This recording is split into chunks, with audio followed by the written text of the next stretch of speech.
On the pit walls, there were visible markings from the pit. As they dug down, they discovered layers of logs at about every 10 feet. They abandoned the excavation at 30 feet. So, of course, they think they're onto some sort of pirate treasure or booty.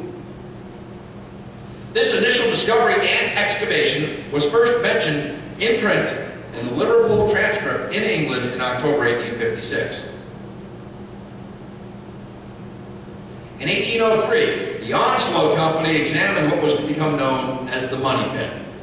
They excavated down to approximately 90 feet and found layers of logs or marks about every 10 feet, just as McDonald had, and layers of charcoal, putty, and coconut fiber at 40, 50, and 60 feet. They were much, much deeper than the 1795 excavation. According to one of the earliest written accounts, at 80 or 90 feet, they recovered a large stone bearing an inscription of symbols, and then the money pit flooded. Several researchers are said to have attempted to decipher the symbols. One translation has them saying, 40 feet below, 2 million pounds lie buried. Investors formed the Truro Company in 1849, which re-excavated the shaft back down to the 86-foot level, where it flooded again. Then they drilled into the ground below the bottom of the shaft. According to the 19th century account, the drill or pod auger passed through a spruce platform at 98 feet, a 12-inch headspace, 22 inches of what was described as metal in pieces, 8 inches of oak, another 22 inches of metal, 4 inches of oak, another spruce layer, and finally into clay for 7 feet without striking anything else.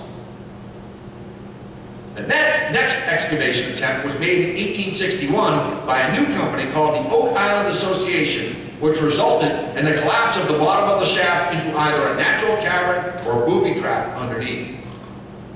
The first fatality during excavations occurred when the boiler of a pumping engine burst.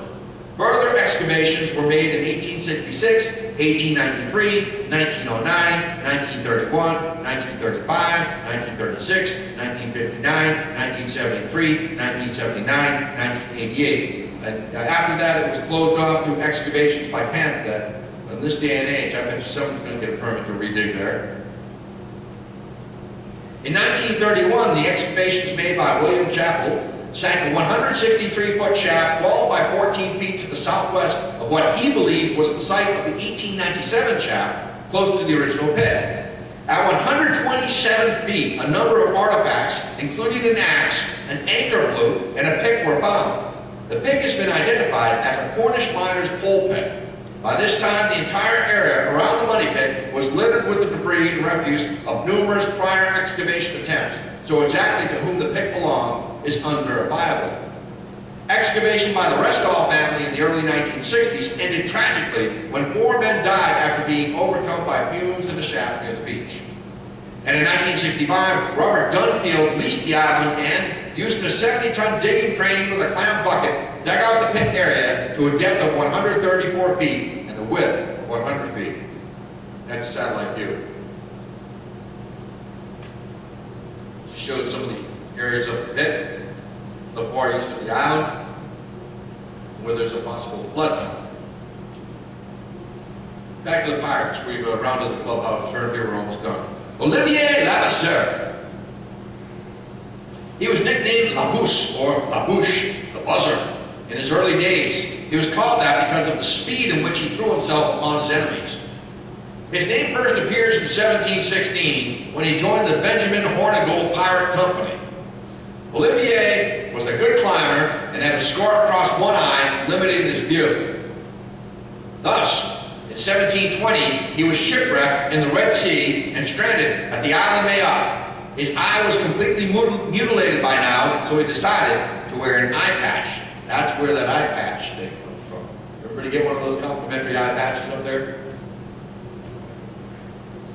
At the scaffold, he had the necklace around his neck, ready to swim. And they found this note. It was containing a cryptogram of 12 lines. You see that on the far right, just below his picture there? People are trying to figure out, what does this mean? And what he said before he was hung, Olivier Levasseur, he said, "Find my treasure, he who may understand this map." So, people have tried to figure out what that means, where his treasure is buried. Teach, aka Blackbeard, regarded as the archetypal image of the seafaring pirate. There are no verified accounts of him actually killing anybody. He deliberately cultivated his barbaric reputation and so could prevail by terror alone, sometimes by burning tufts of his hair.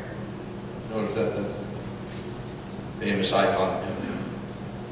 His claim to fame is his blockade of Charleston in May 1718. Charleston, South Carolina has such a great history of pirates. Has anybody ever been to Charleston, South Carolina? Wonderful place. He plundered 5 merchant freighters attempting to enter or leave the port of Charleston. Edward Teach was known as Blackbeard, and he ruled the seas with an iron fist for 2 years, from 1716 to 1718. That's his flag. His most famous ship was the Queen Anne's Revenge, believed to have run aground near Beaufort Inlet, North Carolina in 1718 in response to the end of Queen Anne's War. Great special if you can ever get the History Channel about this. But some people think that Blackbeard was so cunning that he deliberately ran aground the ship.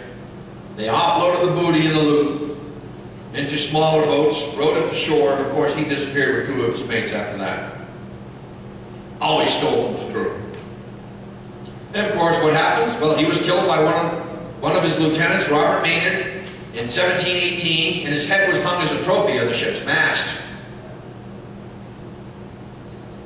William Dampier. He was the first Englishman to explore or map parts of New Holland, Australia, and New Guinea, and he was also the first person to circumnavigate the world 3 times. He loved to take things that didn't belong to him, including ships, men's wives, and innocent people's lives. I could go off on this guy for 10 minutes. Now, some female pirates. You hear about Mary Read and Anne Bonny, but here's some others that you might not have heard from. Awilda. Well, she was the daughter of a 5th century Scandinavian king who had arranged a marriage for her to Alf. Not the green alien on TV there. The Crown Prince of Denmark, Alf. Well, however, Awilda refused her father's choice. She and some of her female friends, dressed like sailors, and commandeered a ship, taking it into the Baltic as a way of escape. While sailing, they came across a pirate ship that recently lost its captain. The girls must have held up valiantly, for 4 days later, the pirates voted Awilda captain. The pirates had great success and were famous. The King of Denmark sent his son and his finest men to battle with the irksome pirates. Prince Alf and his men were able to board their ship and gain the upper hand in the battle. Apparently, Awilda was so impressed with the prince's courage that she stopped the battle, revealed her true identity, and agreed to marry Alf. Jane de Belleville, a French noblewoman who turned against her country when her beloved husband was executed by the French as a spy. With vengeance in her heart, she sided with the English in the 1345 invasion of Brittany. Seeking to enter the fray herself, she purchased and prepared 3 ships with money from the sale of her worldly possessions. She was a ruthless mistress of revenge at sea and on land, and no ship nor town near the coast of Normandy was safe from her wrath.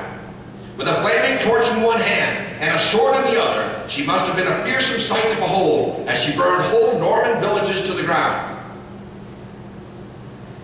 Jean de Clisson, the Lioness of Brittany.